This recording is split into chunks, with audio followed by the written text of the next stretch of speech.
पंकजा मुंडे आज आपला उमेदवारी अर्ज दाखल करणार आहेत। त्यांचं औक्षण केलं जात आहे। त्यांच्या मातोश्री प्रज्ञा मुंडे त्यांना औक्षण करतात। पंकजा मुंडेंना बीड लोकसभेची उमेदवारी मिळाली। बजरंग बाप्पा सोनावणे यांचं आव्हान त्यांच्या समोर आहे।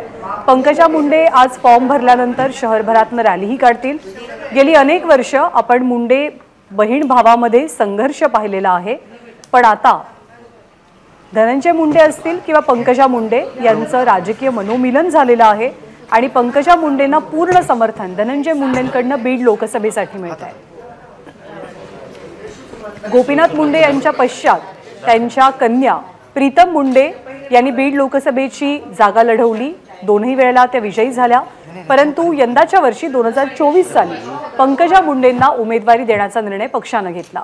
गेली काही वर्ष पंकजा मुंडे विधानसभेतल्या पराभवानंतर म्हणजे 2019 मधल्या पराभवानंतर बऱ्यापैकी राजकीय विजनवासात होत्या। त्यांची पक्षावरती किंवा पक्षाच्या नेतृत्वावरती स्थानिक नेत्यांवरती असलेली नाराजी त्यांनी जराही लपवून ठेवली नाही आणि आता पुन्हा एकदा ते सक्रिय राजकारणामध्ये येतात।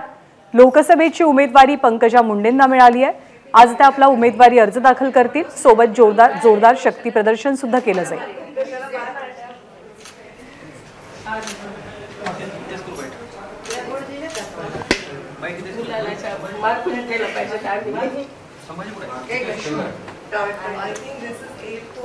बीड लोकसभा मतदारसंघावरती किंवा बीड मतदारसंघावरती मुंडे कुटुंबियांचा मोठा प्रभाव राहिलेला आहे।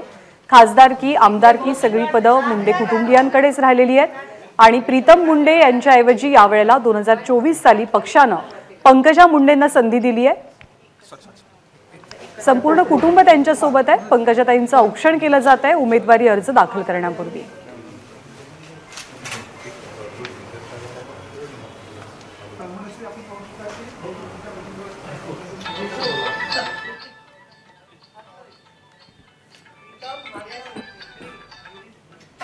राष्ट्रवादीमध्ये खरं तर मोठी फूट पडलेली आहे आणि राष्ट्रवादीतल्या फुटीनंतर बीडमध्ये होणारी लोकसभेची पहिली निवडणूक, परंतु धनंजय मुंडे हे अर्थातच पंकजा मुंडेंना साथ देणार आहेत, त्यामुळे ताकद तर निश्चितपणे पंकजा मुंडेंची वाढते आहे।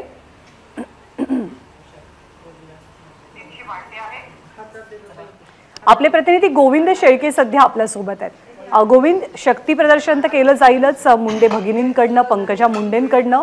घरातलं वातावरण यावेळेचं कसं आहे? पहिल्यांदाच लोकसभेची निवडणूक म्हणजे आपल्या वडिलांचा जो राजकीय वारसदार आहे त्या खऱ्या अर्थानं पंकजा मुंडे पहिलं पाऊल टाकतात ही लोकसभा निवडणूक लढवत।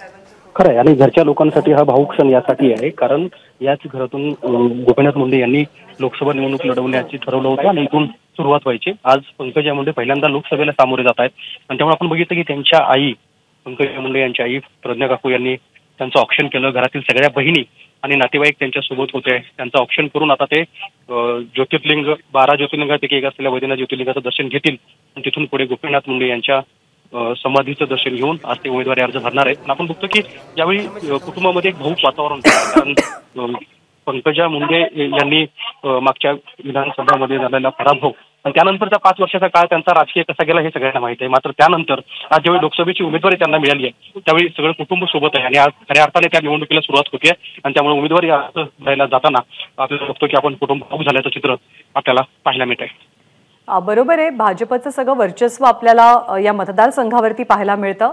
यावेळची लढत इंटरेस्टिंग सुद्धा असणार आहे कारण धनंजय मुंडे हे सुद्धा पंकजा मुंडेंसोबत आहे। आतापर्यंत आपण मुंडे बहीण भाऊ हे एकमेकांच्या विरोधात उभे ठाकल्याचं चित्र म्हणजे 2009 सालापासून साधारणतः इथे पाहतोय, पण यावेळची ही लढत वेगळी कशी ठरते मुंडे बंधू भगिनी एकत्र आल्यामुळे?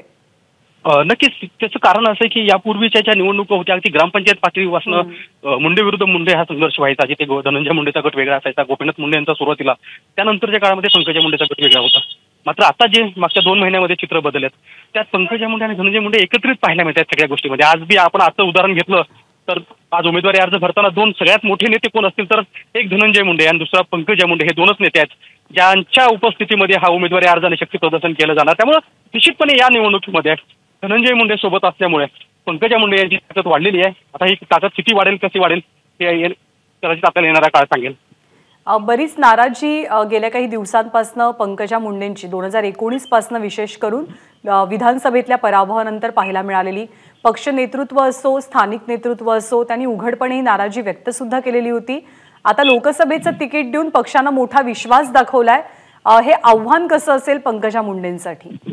मुळात एक गोष्ट आपण समजून घेतली पाहिजे की आव्हान आहेच, पण यापूर्वी सुद्धा लोकसभेची जागा त्याच पंकजा मुंडे यांच्या घरात होती. सुरुवातीला गोपीनाथ मुंडे, त्यानंतर त्यांच्या बहीण प्रीतम मुंडे या 10 वर्ष खासदार होत्या. त्यामुळे आव्हान जरी असलं तरी हे त्यांना नेहमीच आहे, कारण ही 5 वर्ष जरी त्यांचे विधानसभा घरात नसेल, मात्र लोकसभा आणि अजून खासदारकी घरी होती. त्यामुळे पक्षाकडून जे काही अन्याय झाला, आपण बघितलं असेल की भारतीय जनता पार्टीमध्ये 5 वर्षात अनेक वेळा पक्षाची जाहीरपणे नाराजी बोलणारा नेता कोण असा जर शोधला तर त्यात नाव आपल्याला कदाचित समोर येऊ शकतं, ते म्हणजे पंकजा मुंडे. मात्र आता पक्षाने सुद्धा त्यांच्यावर विश्वास दाखवला, त्यांनी लोकसभेची उमेदवारी जाहीर केली आणि त्यानंतर मात्र आता पंकजा मुंडे सुद्धा त्याच ताकदीनं या रणांगणात उतरताना पाहायला मिळते. मागच्या एक महिन्यापासून जेव्हापासून उमेदवारी जाहीर झाली आहे तेव्हापासून पंकजा मुंडे वेगवेगळ्या माध्यमातून प्रचार करतायत आणि आता प्रचाराला वेग आला असं म्हटलं तर ते चुकीचं ठरणार नाही. धन्यवाद गोविंद या सगळ्या माहितीबद्दल. तर गोविंद यांनी माहिती दिल्याप्रमाणे अर्थातच घरी औक्षण झाल्यानंतर पंकजा मुंडे देवदर्शन घेतील आणि त्यानंतर गोपीनाथ मुंडे यांच्या समाधीस्थळी जाऊन वंदन करतील. मग ते आपला उमेदवारी अर्जही भरणार आहेत. शक्तीप्रदर्शन अर्थातच केलं जाईल. धनंजय मुंडे सुद्धा त्यांच्यासोबत उपस्थित असतील हा अर्ज दाखल करताना.